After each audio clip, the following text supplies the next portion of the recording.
Hello friends, मैं हूं आपका दोस्त नवेद अली हाशमी। स्वागत करता हूं मेरे channel Iqra the great Indian classes में। और ये मेरे एमएस वर्ड से रिलेटेड सेकंड क्लास है। तो आज इस क्लास में हम फाइल मेन्यू के बारे में पढ़ेंगे। चलिए इस क्लास को स्टार्ट करते हैं। तो ये आपको मेरी कंप्यूटर स्क्रीन दिख रही है, इसमें हम एमएस वर्ड स्टार्ट करते हैं। ये कंप्यूटर का एमएस वर्ड स्टार्ट हो गया। मैंने इससे पहले की वीडियो में आपको एमएस वर्ड इसको स्टार्ट करना सिखा दिया था। चलिए हम कोई सी भी ब्लैंक फाइल ले लेते हैं। जैसे कि हमने ब्लैंक फाइल ले ली, तो आपको जो इंटरफेस दिख रहा है इसमें एक रिबन बार होती है। मैंने पिछली वीडियो में रिबन बार के बारे में भी बताया था। तो एक रिबन बार होती है। रिबन बार में एक मेन्यू, फाइल मेन्यू होता है और 8 टैब होती हैं, जैसे home, insert, design, page layout, reference, mailing, review और व्यू। ये 8 टैबें हमारे एमएस वर्ड में होती हैं। 2013 के फंक्शन जो एमएस वर्ड 2013 का जो वर्जन है उसमें एक मेन्यू तथा 8 टैब होती हैं। चलिए हम इसमें स्टार्ट करते हैं फाइल मेन्यू से। तो फाइल मेन्यू पे हम क्लिक करते हैं। फाइल मेन्यू पे जैसे ही हम क्लिक करते हैं तो हमें लेफ्ट हैंड साइड पे कई ऑप्शन हमें दिखने लगते हैं और राइट हैंड साइड पे भी हमें कई चीज़ें दिखने लगती हैं। तो फाइल मेन्यू पे जैसे ही एक बार मैं इसको फिर से वापस लेता हूँ। जैसे ही हम फाइल मेन्यू पे क्लिक करते हैं, फाइल मेन्यू पे हम पे क्लिक करा तो लेफ्ट हैंड साइड पे हमें कई कमांड प्राप्त होती है। इन सारे कमांडों को हम वन बाय वन करके पढ़ते हैं। तो सबसे पहले आती है इन्फो कमांड। ठीक है, तो इन्फो कमांड पे मैं क्लिक करता हूँ। तो इन्फो कमांड करंट डॉक्यूमेंट की कंप्लीट इंफॉर्मेशन को प्रदान करती है। यानी कि जो अभी जो डॉक्यूमेंट है उसके बारे में पूरी बातें बताती है। इसके अतिरिक्त हम इसके द्वारा अपने डॉक्यूमेंट को पासवर्ड प्रोटेक्ट भी कर सकते हैं। तो इन्फो कमांड होती क्या है, जैसे कि अब मैं मान लीजिए कि मैं अपनी कोई सी भी पुरानी कोई फाइल खोल लेता हूँ। जैसे कि मैं ओपन कर लेता हूँ, मेरी एक ये फाइल है, इसको मैंने ओपन करा हुआ है, जब मेरी पिछली पुरानी फाइल है। ठीक है, तो अब मैं फाइल मेन्यू पे क्लिक करता हूँ। फाइल मेन्यू पे जैसे ही मैंने क्लिक करा और इन्फो पे मैंने क्लिक करता हूँ तो यहाँ पर मुझे एक विंडोज सामने प्रदर्शित हो जाती है। तो ये क्या बताती है, इन्फो इन्फो कमांड जो होती है, जो मेरी जो फाइल है उसके बारे में इंफॉर्मेशन देती है। जैसे कि इसके देखें कि इसका साइज कितना है, इसमें कितने पेज हैं, जैसे 3 पेज हैं, कितने वर्ड लिखे गए हैं और इसमें टोटल एडिटिंग कितने टाइम पे की गई है। ये सारी चीज़ें हमें यहाँ पर प्रदर्शित करती है। ठीक है, और मतलब पूरी इंफॉर्मेशन देती है। इसी के साथ हम जो हमने जो फाइल बनाई हुई है उसको पासवर्ड हम प्रोटेक्ट भी कर सकते हैं। अब ये जो आप 3 ऑप्शन देख रहे हैं, इन तीनों ऑप्शन के बारे में हम पढ़ते हैं। पहला आता है प्रोटेक्ट डॉक्यूमेंट। प्रोटेक्ट डॉक्यूमेंट पे हम जैसे ही क्लिक करते हैं तो हमें कई ऑप्शन सामने आने लगते हैं। पहला आता है mark as final. Mark as final इसका मतलब होता है, इसके नीचे लिखा हुआ है let reader know the document is final and mark it read only. जैसे ही हम इस पे क्लिक कर देते हैं, जैसे हमने इस पे क्लिक करा, ओके कर दिया, तो हमारी जो फाइल है, ठीक है जी, हम इसमें अब हमारा क्या है, मार्क अस फाइनल हो चुका है। अब जैसे ही हम इसके पीछे बैक जाएंगे तो हमें आपको ये सामने एक मार्क दिख जाएगा। मार्क दिख रहा है, mark at final as author has marked this document as final to discourage editing। यानी कि यहाँ पर जो आपको जो फाइल दिख रही है इसको सिर्फ आप पढ़ सकते हैं, इस पे किसी तरह का आप संशोधन नहीं कर सकते। जैसे कि अगर मैं इस पे कुछ करना चाहूँ तो इस पे आप मैं कुछ कर नहीं पाऊंगा। जैसे कि मैं अपने कीबोर्ड से कुछ दबा रहा हूँ, जैसे कि मैंने यहाँ पर कर्सर रखा है, यहाँ पर कुछ दबा रहा हूँ, तो कुछ नहीं हो पाएगा। और नीचे क्या लिखा आ रहा है, this modification is not allowed to because this selection, ये दिस सिलेक्शन इज लॉक्ड, यानी कि ये पूरी लॉक हो चुकी है। ये आप अपनी फाइल को इसलिए भी लॉक कर सकते हैं। मान लीजिए आपने कोई फाइल बनाई है और आपके साथ आपके और कई फैमिली मेंबर भी हैं जो आपकी उस फाइल को डिस्टर्ब कर सकते हैं, या आप किसी ऑफिस में वर्क कर रहे हैं और आपने फाइल बनाई है, कोई उसको डिस्टर्ब ना करे, तो आप उसको मार्कस फाइनल भी कर सकते हैं, जिससे कि कोई इसको चेंज ना कर सके। ठीक है, इसको मैं एडिट एनीवे पे क्लिक कर दूंगा तो सब चीज़ें जैसे कि तैसी हो जाएंगी। या फिर मैं फाइल मेन्यू पे जाके फिर से मैं मार्कस फाइनल पे क्लिक कर दूंगा तो वो मार्क हट जाएगा। दूसरा ऑप्शन आता है हमारा एनक्रिप्ट विथ पासवर्ड। अब मान लीजिए कि मैं इस पे क्लिक करता हूँ तो यहाँ पर आपका पासवर्ड मांगेगा। तो इसका मतलब ये होता है कि आपकी जो फाइल है आप उसमें पासवर्ड डाल सकते हैं। मान लीजिए मैंने अपनी फाइल में पासवर्ड डाला 123, ये पासवर्ड डाला, ओके कर दिया। फिर इसमें री इंसर्ट पासवर्ड मांगता है, फिर मैं डाल देता हूँ 123 और फिर मैं ओके कर देता। अब ये देखिए जो आपकी फाइल है वो पासवर्ड प्रोटेक्टेड हो चुकी है। अब मैं अगर इसको पीछे जाऊंगा, ठीक है, और इसको मान लीजिए मैं बंद कर देता हूँ। मैं इसको पूरा क्लोज ये सेव कर चुका हूँ, उसको मैंने बंद कर दिया है। ठीक है, अब ये धीरे प्रोसेसिंग हो रही है। अब मैं फिर से इसको ओपन करता हूँ। ये मैंने वर्ड को ओपन करा, वर्ड को ओपन करने के बाद मेरी नवेद अली हाशमी नाम से फाइल थी, इसको ओपन करा तो ये देखिए पासवर्ड मांग रहे हैं। अब मैं पासवर्ड डालता हूँ 123 देन ओके। ठीक है, तो मेरी वो फाइल ओपन हो जाएगी। अगर मुझे वो पासवर्ड पता नहीं होगा तो मेरी ये फाइल किसी भी तरह से ओपन नहीं हो सकती है। ठीक है, चलिए इसको मैं फाइल पे फिर क्लिक करता हूँ और इस पे से मैं अपना पासवर्ड कैसे हटाते हैं मैं उसको भी बता देता हूँ। फाइल प्रोटेक्ट डॉक्यूमेंट पे क्लिक करा, ठीक है। अब ये देखिए पहले से ही एन्क्रिप्टेड फाइल पे मेरा निशान बना रहा है। अब मैं इस पे फिर से क्लिक कर देता हूँ और जो मेरा पासवर्ड है उसको मैं जो डला हुआ है उसको मैं फिर से ओके करके फिर से डाल देता हूँ, तो मेरा पासवर्ड जो है वो हट जाएगा। ठीक है, इस तरीके से आप अपने जो फाइल बनाई हुई है उस पर पासवर्ड डाल सकते हैं और हटा सकते हैं। चलिए फिर मैं इस पे प्रोटेक्ट डॉक्यूमेंट पे क्लिक करता हूँ और तीसरा हमारा जो ऑप्शन आता है वो आता है रिस्ट्रिक्टिंग एडिटिंग। तो नीचे पे लिखा हुआ control the type of changes other can make, यानी कि आप जब इस पे क्लिक करेंगे तो इसको है ना आप जाके इसमें कई ऑप्शन ऐसे आते हैं, इनको सेट करके आप इसमें है ना जो चेंजिंग कर जैसे कि मान लीजिए आपने कोई हेडिंग बनाई हुई है, ये हेडिंग करी हुई है, आप चाहते हैं कि ये हेडिंग ऐसे की ऐसी रहे, कोई इसको चेंज ना करे, बाकी दूसरे मैटर को चेंज कर दे, नीचे जो लिखा हुआ है हेडिंग के नीचे जो लिखा हुआ है उसको चेंज कर दें पर हेडिंग को कोई चेंज ना करे, तो आप उसको भी प्रोटेक्ट यहाँ से कर सकते हैं। ठीक है, चलिए इसको मैं यहाँ से कैंसिल कर देता हूँ और फिर मैं अपने चौथे ऑप्शन में आता हूँ। फिर मैंने प्रोटेक्ट डॉक्यूमेंट पे क्लिक करा, ठीक है। अब आता है रिस्ट्रिक्टिंग एक्सेस, ठीक है, यानी कि कोई भी आपकी फाइल को एक्सेस नहीं कर सकता है। जैसे ये मैं इस पे कर्सर लाता हूँ तो नीचे सामने लिखा था connect to the right management server and get template. जैसे ही मैं इस पे क्लिक करता हूँ तो ये सॉरी लिखा था। सॉरी इसलिए लिखा आ रहा है क्योंकि मेरा जो अभी जो लैपटॉप है या जो मेरे मैं चला रहा हूँ वो अभी नेट से कनेक्ट नहीं है। ठीक है, तो जो फंक्शन है नीचे के रिस्ट्रिक्ट एक्सेस और एडिट द डिजिटल सिग्नल, ये दोनों के दोनों जो ऑप्शन है वो नेट से चलने वाले हैं। यानी कि इसका मतलब ये है कि अगर आप इसको नेट से अपने कंप्यूटर को कनेक्ट कर लेते हैं और कनेक्ट करने के बाद आप इसको इन ऑप्शनों का यूज करते हैं तो होता क्या है कि जैसे कि इस वाले ऑप्शन का यूज करने से रिस्ट्रिक्टेड एक्सेस का उपयोग करने से होगा क्या कि कोई भी आपकी फाइल को एक्सेस नहीं कर पाएगा। और फिर आता है एडेड आ डिजिटल सिग्नल, इस पे भी मैं क्लिक करके बताऊंगा तो देखिए इसमें भी वही लिखा रहा है कि आपको एक आईडी की जरूरत पड़ेगी, आपको माइक्रोसॉफ्ट पार्टनर का पार्टनर बनना पड़ेगा। जैसे कि मैं आपको दिखा दूं कि मैं यहाँ पर अभी इस टाइम पे मैंने अपनी एमएस वर्ड पे कोई आईडी नहीं बनाई हुई है। अब जैसे मैंने इस पे ओके पे क्लिक करा तो मेरा नेट नहीं चल रहा है, तो नेट चलने के लिए उन ऑप्शनों का यूज करने के लिए मुझे नेट की आवश्यकता पड़ेगी।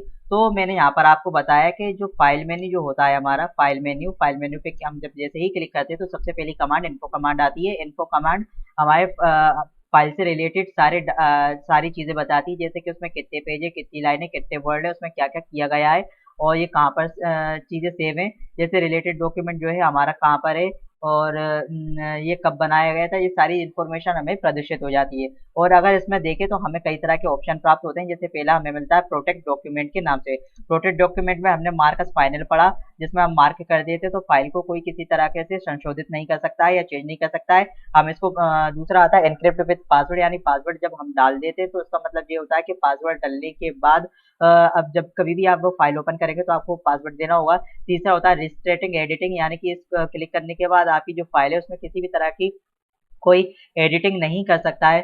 चौथा होता है रिस्ट्रिक्टेड एक्सेस, यानी कि आपकी जो फाइल है उसको कोई भी एक्सेस नहीं कर सकता है, उस तक पहुंच नहीं सकता है जब तक कि आपकी अनुमति ना हो। तो सबसे लास्ट वाला ऑप्शन जो होता है वो लास्ट वाला ऑप्शन है एडिट अ डिजिटल सिग्नल। हम चाहे तो इसमें अपने सिग्नल को डिजिटल सिग्नल को सिग्नल को ऐड कर सकते हैं। चलिए अब दूसरा ऑप्शन की बात करते हैं हम, तो वो आता है न्यू।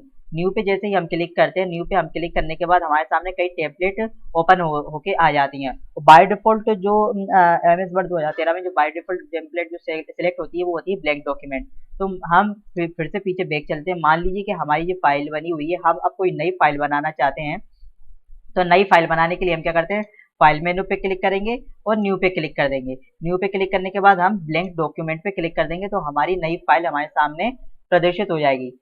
ठीक है, एक मिनट, थोड़ा मेरा क्या प्रोसेस है जो थोड़ा स्लो चल रहा है किसी वजह से, तो हमारी नई फाइल आ जाएगी। जैसे ही हमने इस पे न्यू पे क्लिक करा, ब्लैंक डॉक्यूमेंट पे हमने क्लिक कर दिया तो ये हमारी नई फाइल आ गई। ठीक है, अब ये मेरी दो फाइलें आ गई होंगी। ठीक है, इसको कैंसिल कर, ये हमारी नई फाइल आ गई। या फिर हम क्या कर सकते हैं, हम इसको लेके किसी भी फाइल को नई फाइल को ओपन करने के लिए शॉर्टकट की होती है, उसकी शॉर्टकट की है सी कंट्रोल, यानी कि CTRL प्लस प्लस का साइन और एन। ठीक है, एन, इसका मैं साइज बढ़ा देता हूँ। कंट्रोल प्लस एन जो है वो शॉर्टकट की होती है किसकी, न्यू कमांड की, यानी कि आप new command sorry new file control plus N दबा के कंप्यूटर से जैसे ही आप कंट्रोल प्लस एन को प्रेस करेंगे तो आपकी नई फाइल खुल जाएगी। या फाइल मेन्यू में जाके आप जैसे ही ओपन पे क्लिक करेंगे, सॉरी न्यू पे क्लिक करेंगे तो न्यू के आपको टेम्पलेट दिखने लग जाएगी। और आप किसी भी एक टेम्पलेट पे जाके उस पर क्लिक करें तो नई फाइल ओपन हो जाएगी। जैसे मैंने इस पे क्लिक करा ब्लैंक पेज पे, तो ब्लैंक पेज मेरा ओपन हो गया। और जो मैं फिर से इसको कैंसिल करके अपनी पुरानी फाइल पे आ जाता हूँ। मैं इसको भी कैंसिल कर देता हूँ। चलिए इसको, सॉरी इसको कैंसिल नहीं करता हूँ, छोड़िए। अब आगे बात करते हैं। दूसरा कमांड आता है हमारा ओपन कमांड। ठीक है, ओपन कमांड जैसे ही हम फाइल मेन्यू पे क्लिक करते हैं, फाइल मेन्यू पे हम क्लिक करने के बाद न्यू हमने पढ़ लिया, यानी न्यू से मतलब ये था न्यू फाइल बनाने के लिए। मान लीजिए कि हमारी जो पहले से बनी हुई फाइल है उसको ओपन करना है, तो हम ओपन कमांड पे जाएंगे। ओपन पे हम जैसे ही क्लिक करते हैं तो हमारे सामने कई ऑप्शन उपलब्ध हो जाते हैं। पहला आता है हमारा रीसेंट डॉक्यूमेंट। रीसेंट डॉक्यूमेंट में हमारी जो रीसेंट फाइलें हैं जो हमने पहले बनाई हुई हैं वो सारी की सारी हमारे सामने प्रदर्शित होने लगती हैं। मान लीजिए हमें कोई सी भी एक फाइल खोलना है, मान लीजिए ऑफिस सूट खोलना है, तो हम ऑफिस सूट पे क्लिक करेंगे और हमारी वो फाइल ओपन हो जाएगी। ठीक है, जैसे कि ये ओपन हो गई। अब इसको मैं यहाँ से बंद कर देता हूँ फिर से। ठीक है, अब फाइल मेन्यू पे फिर गया, मैं फाइल मेन्यू पे जाके मैंने ओपन पे क्लिक करा और मैं यहाँ पर से रीसेंट डॉक्यूमेंट में से मेरी जो रीसेंट फाइल है उनको ओपन कर सकता हूँ। या मैंने जो डाटा जो अपनी फाइल है अगर उसको मैंने वन ड्राइव पे सेव करके रखा है या नेट पे सेव करके रखा है, तो मैं वन ड्राइव पे जाके भी इसको एक्सेस कर सकता हूँ। लेकिन मैंने यहाँ पर कोई सी भी फाइल अपनी वन ड्राइव पे सेव नहीं करके रखी है। फिर तीसरा ऑप्शन आता है कंप्यूटर का। कंप्यूटर पे क्लिक करते हैं। कंप्यूटर का मतलब ये होता है कि आप कोई सी भी फाइल जो आपके कंप्यूटर में सेव है उसको यहाँ से ओपन कर सकते हैं, चाहे वो आपके माई डॉक्यूमेंट में हो, डेस्कटॉप पे हो, या आप ब्राउज पे क्लिक करेंगे तो आपको सामने कई ऑप्शन आ जाएंगे जहाँ भी आपकी जो फाइल सेव होगी उसको जाके आप ओपन कर सकते हैं। जैसे मैंने ये इसको ऑफिस सीट को सिलेक्ट करूंगा, ओपन पे क्लिक कर दूंगा तो वो ओपन हो जाएगी। ठीक है, और फिर हमारा चौथा ऑप्शन आता है एडिट अ प्लेस। अब एडिट अ प्लेस पे क्लिक करते हैं तो मेरा, जैसे कि मैंने बताया, नेट से मेरा कनेक्ट नहीं है। तो एडिट अ प्लेस इसका मतलब ये है कि अगर कोई ऐसी जगह भी है जाने जहाँ आपने फाइल को सेव करके रखा है तो आप उसको भी यहाँ पर ऐड कर सकते हैं और यहाँ से आप अपनी उस फाइल को ओपन कर सकते हैं। तो ओपन कमांड जो है वो आपकी फाइल मेनू में मिलती है और इसकी शॉर्टकट की क्या होती है, control plus control plus O. Control plus O क्या होती है, ओपन कमांड की शॉर्टकट की होती है। चलिए फिर फाइल मेन्यू पे फिर क्लिक करते हैं। हमने इन्फो के बारे में पढ़ा, न्यू के बारे में पढ़ा, ओपन के बारे में पढ़ा। अब जो हमारी नेक्स्ट कमांड है वो है सेव। तो हमने जो भी अभी तक है, जैसे कि मैंने ये कंट्रोल प्लस एन और कंट्रोल प्लस ओ लिखा हुआ है, तो इसको मैं चाहता हूँ कि सेव कर दूँ। तो फाइल मेन्यू पे जाके मैं सेव पे क्लिक करूंगा तो वो जाके मेरी फाइल सेव हो जाएगी। ठीक है, वो मेरी फाइल सेव हो जाएगी। अब जैसे कि मैं इसको, मान लीजिए कि मैं इसको कैंसिल करता हूँ। ठीक है, ये डोंट सेव पे क्लिक कर देता हूँ और मान लीजिए मैं कोई नई फाइल ही ओपन करता हूँ। इसको भी मैंने क्रॉस कर दिया और फिर मैं इसको शुरू से ओपन करा। मैं आपको एक एक चीज़ अच्छे तरीके से समझाना चाहता हूँ। तो फिर मैंने ब्लैंक डॉक्यूमेंट पे क्लिक करा और यहाँ मान लीजिए मैंने कुछ भी लिखा। कुछ भी लिखने के बाद मैं फाइल मेन्यू पे गया। फाइल मेन्यू के बाद मैंने सेव पे क्लिक करा। तो सेव करने के बाद यहाँ पर मुझे कई ऑप्शन आ जाते हैं कि आप इस फाइल को कहाँ कहाँ पर सेव करना चाहते हैं। वन ड्राइव से बस लिखा आ रहा है, यानी कि आप इसको चाहे ठीक है, कहाँ पर वन ड्राइव पे या कंप्यूटर पे जहाँ सेव करना चाहते हैं वहाँ सेव कर सकते हैं। ठीक है, जैसे कि इसको मैं डोंट सेव कर देता हूँ और वो मेरा फिर से बंद हो गया। एक मिनट, फिर मैं इसको स्टार्ट करता हूँ। ये मैंने ब्लैंक डॉक्यूमेंट को ओपन करा। ब्लैंक डॉक्यूमेंट के बाद मैंने इस पर कुछ भी लिखा। ठीक है, अब जैसे कि मैं लिखता हूँ, एक मिनट, जो सेव कमांड की शॉर्टकट की होती है वो लिखता हूँ मैं, CTRL प्लस यानी कि कंट्रोल प्लस एस। ये जो हमारी कंट्रोल क्या कहते हैं उसकी, सेव कमांड जो है, सेव कमांड की शॉर्टकट की क्या होती है, कंट्रोल प्लस एस। ठीक है, अब जैसे कि मैंने इसको कर दिया और कंट्रोल प्लस एस अगर मैं क्लिक करता हूँ तो मेरे सामने एक ऑप्शन या बार ओपन होके आ जाती है। और ये बार जो है हमें ये बताती है कि किस तरीके से हम डाटा को सेव कर सकते हैं। और डाटा को हम चाहे कंप्यूटर में सेव कर सकते हैं। यहाँ पर अगर हम चाहें तो कंप्यूटर पे क्लिक करें, माई डॉक्यूमेंट पे क्लिक कर दें तो माई डॉक्यूमेंट पे जो CTRL लिखा गया, आप चाहे तो उसको अपना नाम दे सकते हैं। जैसे कि मैंने अपना नाम दिया अवेद अली हाशमी, ये 1 2 3, और इसको जाके आप सेव कर दें तो ये जाके आपकी वर्ड डॉक्यूमेंट में जाके सेव हो जाएगी। या आप फिर से इसको कंट्रोल प्लस एस दबाएं। कंट्रोल प्लस एस दबाने के बाद फिर ये फाइल में अब ये ऑप्शन नहीं आएगा, अपने आप वो सेव हो जाएगी। ठीक है, चलिए ये ऑप्शन आता है। फिर उसके बाद मैं इसको कैंसिल करता हूँ। फिर मैं आपको ओपन करके बताता हूँ। जैसे ही हमने इसको ओपन करा, ब्लैंक डॉक्यूमेंट पे क्लिक करा, ठीक है, और हम चाहे अपनी जो पुरानी फाइल है उसको ओपन कर लेते हैं। जैसे कि मेरी जो फाइल है नवेद अली हाशमी 1 2 3, इसको मैंने सेव किया हुआ था, मैं इसको फिर से ओपन कर लेता हूँ। और जैसे ही हम इसको ओपन करते हैं तो हमारे सामने हमारी पुरानी फाइल ओपन होके आ जाती है। अब हम नेक्स्ट कमांड की बात करते हैं। नेक्स्ट कमांड आता है हमारा सेव अस। सेव और सेव अस में डिफरेंस ये होता है कि सेव, एक बार हमारी फाइल सेव हो जाने के बाद हम चाहते हैं कि हमारी वही की वही फाइल दूसरी जगह पे सेव हो जाए, तो हम सेव अस कमांड पे क्लिक करते हैं। जैसे कि हम सेव अस कमांड पे क्लिक करेंगे तो हमारे सामने फिर से वो कई ऑप्शन सामने आ जाएंगे, और वो ऑप्शन सामने आने के बाद हम चाहे तो अपने कंप्यूटर पे फिर से ही वही, जैसे कंप्यूटर पे हमें सेव करना है तो हम जाके, हम डेस्कटॉप पे सेव करना है तो डेस्कटॉप पे क्लिक कर देंगे, और यहाँ पर जाके हम अपनी फाइल को फिर से दूसरे नाम से या उसी नाम से सेव कर सकते हैं। ठीक है, तो मुझे अब यहाँ पर सेव नहीं करना है, मैं यहाँ पर कैंसिल कर देता हूँ। फिर हमारी जो फिर इसके बाद हमारी जो और दूसरी कमांड आती है वो आती है प्रिंट कमांड। ठीक है, तो मैंने आपको क्या बताया कि यहाँ पर सेव कमांड के बारे में पढ़ा और सेव कमांड के बारे में पढ़ा। सेव कमांड की जो हमारी शॉर्टकट की होती है वो कंट्रोल प्लस सेव होती है, लेकिन सेवस कमांड की जो हमारी शॉर्टकट की होती है वो F12 होती है। क्या? F12। ठीक है, इन सारी शॉर्टकट कीज को आप याद रखते चले। अब चलिए बात करते हैं हम अगली नेक्स्ट कमांड की। नेक्स्ट कमांड आती है हमारी प्रिंट कमांड। हम प्रिंट कमांड पे जैसे ही, अब मान लीजिए कि हमने जो कुछ भी लिखा हुआ है, जो ये सारी चीजें जो हमने कुछ भी लिखी हुई हैं, इसको हम प्रिंट कराना चाहते हैं, तो हम प्रिंट कराने के लिए प्रिंट कमांड का उपयोग करते हैं। प्रिंट कमांड की शॉर्टकट की क्या होती है? Control plus P.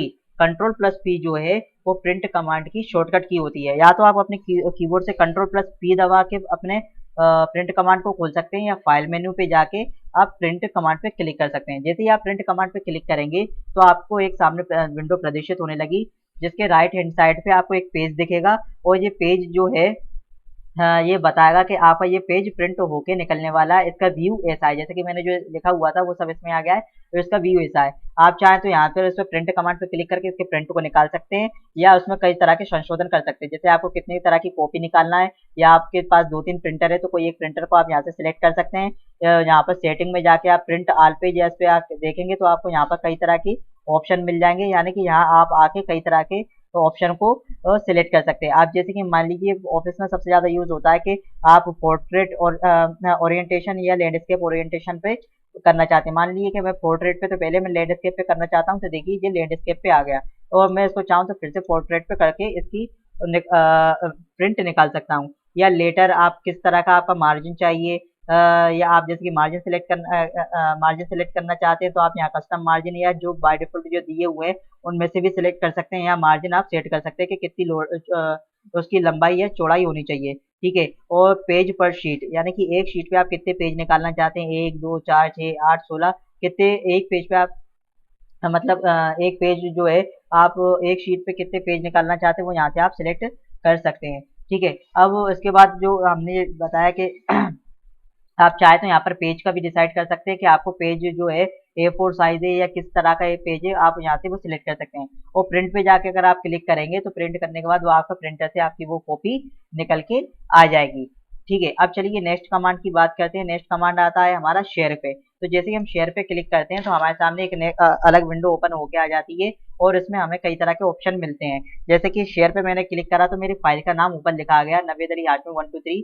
ठीक है, और इसके बाद हमारे शेयर का और कई ऑप्शन आ गए कि हम जैसे कि जो लोगों को इनवाइट पीपल आया, यानी कि आप लोगों को इनवाइट कर सकते हैं, या उनको ईमेल कर सकते हैं, या प्रेजेंट जो ऑनलाइन है उनको भी आप ये अपनी डाटा को भेज सकते हैं, या आप सीधे जो ब्लॉग अगर आप डालते हैं तो आप सीधे ब्लॉग पे भी अपने ये फाइल को सेंड कर सकते हैं। तो शेयर का मतलब होता है कि अपनी डाटा को शेयर करने से, यानी कि दूसरे तक पहुंचाने से।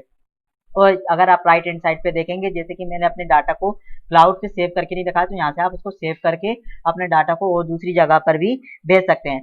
फिर हम नेक्स्ट कमांड की बात करते हैं, तो वो नेक्स्ट कमांड हमारी आती है एक्सपोर्ट कमांड की। एक्सपोर्ट कमांड पे जैसे ही हम क्लिक करते हैं तो हम, ये सबसे इम्पोर्टेंट कमांड होती है। ठीक है, और जैसे ही हम एक्सपोर्ट कमांड पे क्लिक करते हैं तो हमारे सामने कई ऑप्शन होके आ जाते हैं। एक्सपोर्ट कमांड का मतलब ये होता है कि एक्सपोर्ट कमांड के माध्यम से हम अपने डॉक्यूमेंट को पीडीएफ में कन्वर्ट कर सकते हैं, तथा इस कमांड की सहायता से हम अपनी फाइल के टाइप को भी परिवर्तित कर सकते हैं। ठीक है, जैसे कि आप मान लीजिए कि मुझे है ना, जो मैंने फाइल बनाई है, मेरी ये फाइल जो बनी हुई है इसकी मैं पीडीएफ बनाना चाहता हूँ, तो मैं फाइल मेन्यू पे क्लिक करूंगा, एक्सपोर्ट पे क्लिक करूंगा, तो यहाँ पे क्रिएट पीडीएफ डॉक्यूमेंट लिखा आ जाता है, और जैसे मैं क्रिएट पीडीएफ पे क्लिक करूंगा तो मेरी जो फाइल है वो पीडीएफ के नाम से सेव होके आ जाएगी। अगर मैं इस पर पब्लिश कर देता हूँ तो ये पीडीएफ के नाम से मेरी ये फाइल सेव हो जाएगी और मेरे सामने पीडीएफ के उसमें फॉर्मेट में दिख जाएगी। जैसे कि आपको ये मेरी फाइल जो दिख रही होगी, ये पीडीएफ बन चुकी है। चलिए इसको मैं कैंसिल करके यहाँ से हटा देता हूँ और फिर मैं फाइल मेन्यू पे जाके एक्सपोर्ट पे जाता हूँ। तो यहाँ से आपने जो भी आपने फाइल बनाई है उसको पीडीएफ में भी कन्वर्ट कर सकते हैं। और दूसरा जो ऑप्शन आता है चेंज फाइल टाइप, आप चाहे तो फाइल के टाइप को चेंज कर सकते हैं। जैसे कि जो अभी मेरी फाइल है वो डॉक्यूमेंट में बनी हुई है जिसका एक्सटेंशन डॉट डॉक्स होता है, लेकिन आप चाहे तो उसको वर्ड 97 या 2013 के फॉर्मेट में भी सेव कर सकते हैं, या ओपन डॉक्यूमेंट टेक्स्ट के रूप में यानी कि ओपन फाइल के रूप में सेव कर सकते हैं, या दूसरी जो टेम्पलेट है उस फॉर्मेट में भी आप सेव कर सकते हैं, या आप चाहे तो उसको है ना one note pad, word pad या वेब फाइल के रूप में भी सेव कर सकते हैं। जैसे कि प्लेन टेक्स्ट जो होता है हमारा नोट पैड के लिए होता है और इसका एक्सटेंशन क्या होता है .txt, ठीक है। और दूसरा जो हमारा रिच टेक्स्ट फॉर्मेट है, रिच टेक्स्ट फॉर्मेट का मतलब है यानी कि आप इसको वर्ड पैड के फॉर्मेट में भी सेव कर सकते हैं। इसका वर्ड पैड का जो हमारा एक्सटेंशन होता है वो .rtf होता है, या आप चाहे तो उसको आप वेब के पेज के रूप में भी सेव कर सकते हैं। अगर मैं वेब पेज के रूप में इस फाइल को सेव करना चाहता हूं तो इस कमांड पे क्लिक कर देंगे तो वो वेब पेज के रूप में सेव हो जाएगी। और वेब फाइल का एक्सटेंशन होता है .html, ठीक है। चलिए इसको मैं पीछे जाता हूँ और मैं फिर से आपको बता देता हूँ कि अगर हमारा नोटपैड जो है, नोटपैड का एक्सटेंशन क्या होता है, नोटपैड का एक्सटेंशन हमारा होता है डॉट, ध्यान रखिएगा इसको नोट कर लीजिएगा, .txt, ठीक है। और अगर हम वर्ड पैड की बात करें, वर्ड पैड का जो हमारा एक्सटेंशन होता है वो होता है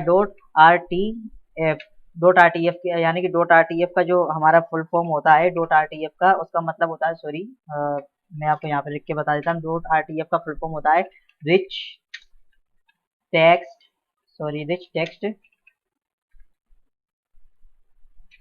फॉर्मेट, ठीक है, रिच टेक्स्ट फॉर्मेट। और मान लीजिए कि आप अपनी फाइल को अगर वेब फाइल के रूप में सेव करना चाहते हैं तो वेब फाइल का जो एक्सटेंशन होता है वेब फाइल का, उसका एक्सटेंशन जो है वो होता है .html, ठीक है। तो ये चीज़ें याद रखिए। और मान लीजिए आप जो डॉक्यूमेंट, नॉर्मल डॉक्यूमेंट सेव करते हैं वर्ड में, उसका एक्सटेंशन क्या होता है, मैंने पिछली क्लास में भी बताया था। उसका एक्सटेंशन होता है .docx, ठीक है।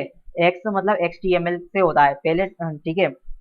तो जो भी हमने ये फाइल बनाई हुई है उसके एक्सटेंशन भी हमने बता दी। अगर नोटपैड के रूप में आप सेव करना चाहते हैं तो .txt, वर्डपैड में .rtf, वेब फाइल में .html और डॉक्यूमेंट में .doc। होता क्या है कि कई बार ये एक्सटेंशन पूछ लेते हैं एग्जाम में कि मान लीजिए कि आप अपनी कोई फाइल को अगर वेब फाइल के रूप में सेव करना चाहते हैं तो उसका एक्सटेंशन क्या होगा, तो .html होगा। जैसे कि मेरी जो फाइल है नवेद अली हाशमी नाम से, ठीक है, नवेद अली हाशमी नाम से, इसको मैं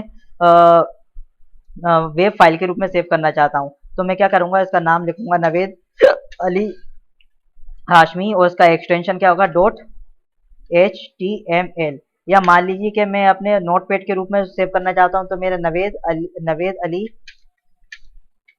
हाशमी .txt जिसका एक्सटेंशन होता है। यानी कि ये एक्सटेंशन ये बताता है कि आप अपनी फाइल को किस जगह पे सेव कर रहे हैं। आप अपनी फाइल को अगर नोटपैड के फॉर्मेट में सेव कर रहे हैं तो .txt लगा देंगे, वेब पेज के फॉर्मेट में सेव कर रहे हैं तो .html लगा देंगे, वर्ड पेज के उसमें सेव कर रहे हैं तो .rtf लगा देंगे, ठीक है, अपने फाइल के नाम के आगे। और अगर आप .docx लगाते हैं तो उसका मतलब आप डॉक्यूमेंट को अपनी वर्ड फाइल में सेव कर रहे हैं, ठीक है। चलिए अब बात करते हैं, हम फिर से फाइल मेन्यू पे क्लिक करते हैं। हमने एक्सपोर्ट तक के सब पढ़ लिया है, ठीक है। अब इसके बाद हम क्लोज कमांड पे क्लिक करते हैं। क्लोज कमांड पे जैसे ही हम क्लिक करते हैं तो हमारी जो फाइल खुली हुई होती है वो क्लोज हो जाती है। जैसे जब हमने फाइल पे क्लिक करा तो ये क्लोज का आ गया, तो इसमें मेरा ऑप्शन पूछने लगा कि आप इस फाइल को सेव करना चाहते हैं कि नहीं, तो इसको मैं कैंसिल कर देता हूँ। और क्लोज कमांड जो है, क्लोज कमांड का मतलब ये होता है कि आप सीधे अपनी फाइल जो आपने ओपन करी हुई है उसको क्लोज पे जाके बंद कर सकते हैं। और क्लोज कमांड का जो हमारी शॉर्टकट की होती है वो क्या होती है, कंट्रोल, यानी कि control plus W. Control plus W हमारी किसकी शॉर्टकट की है, कंट्रोल प्लस डब्ल्यू हमारी क्लोज कमांड की शॉर्टकट की है, ठीक है, क्लोज कमांड की शॉर्टकट की होती है। चलिए फिर बात करते हैं, हम फाइल मेन्यू पे जाते हैं, क्लोज कमांड हो गया, इसके बाद हम अकाउंट कमांड पे जाते हैं। अकाउंट कमांड पे हम जैसे ही क्लिक करते हैं तो हमारे जो अकाउंट है, जो वर्ड पे बना हुआ अकाउंट है, MS ऑफिस पे बना अकाउंट है, उससे हमें सामने प्रदर्शित हो जाता है। अकाउंट कमांड हमें MS ऑफिस अकाउंट की संपूर्ण जानकारी प्रदान करता है। यहाँ पर हमें अकाउंट होल्डर का नाम, मेल आईडी तथा प्रोडक्ट की के बारे में डिटेल प्राप्त होती है। अब मेरी यहाँ पर कोई आईडी बनी नहीं हुई है, मैं चाहूँ तो साइन इन करके यहाँ पर अपनी अकाउंट आईडी बना सकता हूँ। पर ठीक है, और उसको यहाँ से साइन आउट भी कर सकता हूँ। यहाँ पर कई चीज़ें हमें दिखाई देती है, जैसे ऑफिस बैकग्राउंड, आप चाहें तो यहाँ का ऑफिस बैकग्राउंड चेंज कर सकते हैं कि आपके पीछे का पूरा बैकग्राउंड चेंज हो जाएगा। आप चाहें तो थीम चेंज कर सकते हैं, जैसे लाइट ग्रे कर सकते हैं तो ये लाइट ग्रे हो जाएगी, पर जो मेरी व्हाइट है मैं इसको व्हाइट ही रहने देता हूँ। ठीक है, और कनेक्टेड सर्वर, जहाँ पर मैं ये भी बताता है कि आपका किस सर्वर से कनेक्ट है, तो मेरा भी इंटरनेट से कनेक्ट नहीं है, तो यहाँ पर नो इंटरनेट कनेक्शन लिखा आ रहा है। और फिर जो यहाँ पर जो ऑप्शन जो आपके दिख रहे हैं, प्रोडक्ट इन्फॉर्मेशन, यानी कि जो आपका प्रोडक्ट है एमएस वर्ड 2013, उसके बारे में इन्फॉर्मेशन आ जाती है कि इसमें कौन कौन से सॉफ्टवेयर हैं। और ये आपकी जो प्रोडक्ट की है, जो आपकी जिसमें लिखा आ रहा है कि आपकी प्रोडक्ट की एक्टिवेट है क्या नहीं है। अबाउट वर्ड पे क्लिक करने के बाद आप वर्ड के बारे में और बातें जान सकते हैं। ठीक है, तो अकाउंट पे क्लिक करने के बाद आपका जो अकाउंट उस पर बना हुआ है उसके बारे में आप इन्फॉर्मेशन कलेक्ट कर सकते हैं। और लास्ट कमांड आता है हमारा ऑप्शन कमांड। जैसे ही हम ऑप्शन कमांड पे क्लिक करते हैं तो हमें अपने वर्ड से संबंधित कई ऑप्शन सामने प्रदर्शित हो जाते हैं। आप चाहें तो अपने डिस्प्ले की सेटिंग, प्रूफिंग या सेव करने की सेटिंग या लैंग्वेज चेंज करना हो, तो उन सारी सेटिंग को आप यहाँ से चेंज कर सकते हैं। मुझे कोई सी सेटिंग चेंज नहीं करना, बाय डिफॉल्ट जो सेटिंग आती है वही सही होती है, तो उसको मैं कैंसिल कर देता हूँ। तो आज हमने जो पढ़ा वो था हमारा फाइल मेन्यू। फाइल मेन्यू हमारा कहाँ पर रिबन बार पे स्थित होता है, और ये एक ही मेन्यू है, बाकी सब 8 टैब होती हैं।